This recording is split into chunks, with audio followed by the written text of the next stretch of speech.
গোবিন্দ বিপ্রমাণ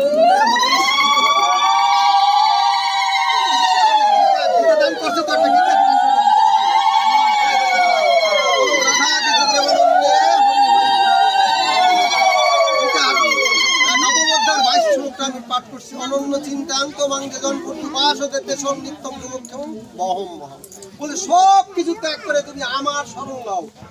আমি আমাকে সর্বক্ষণ যদি স্মরণ করো আমি তোমার সব কিছু উপক্ষেপ তোমার যা কিছু প্রয়োজন তাও দেব এবং তোমার সর্বভার নিয়ে নেবো।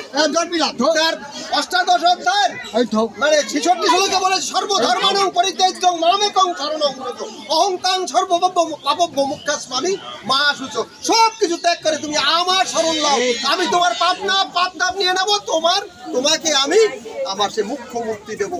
এর চেয়ে শ্রেষ্ঠ কথা আর কিচ্ছু নেই। গঙ্গা গীতা সাবিত্রী গীতা সন্ধ্যা পতিব্রতা ব্রহ্মাবলী ব্রহ্মাবিদ্যাটি সন্ধ্যা মুক্তি গৃহিণী অর্ধমাতা চিদন্ধ্যা ভবগ্নি ভ্রান্তি নাশিনী বেদত্রয়ী পরমানন্দ তদ্ধার্থ Gita Gita.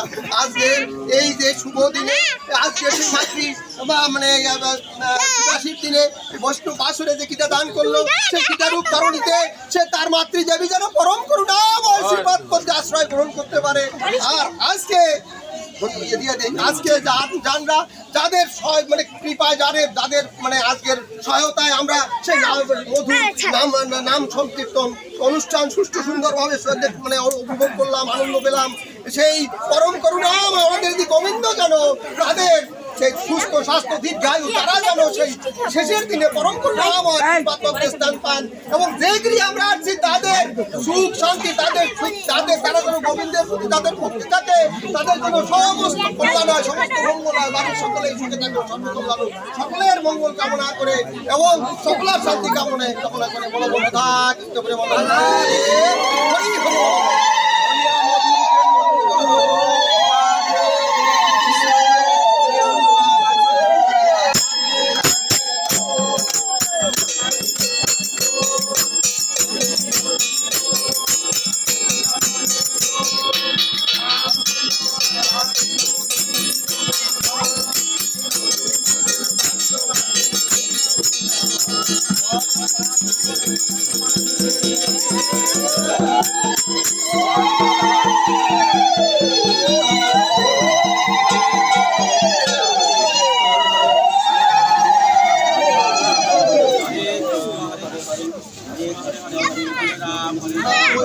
Bye, good morning.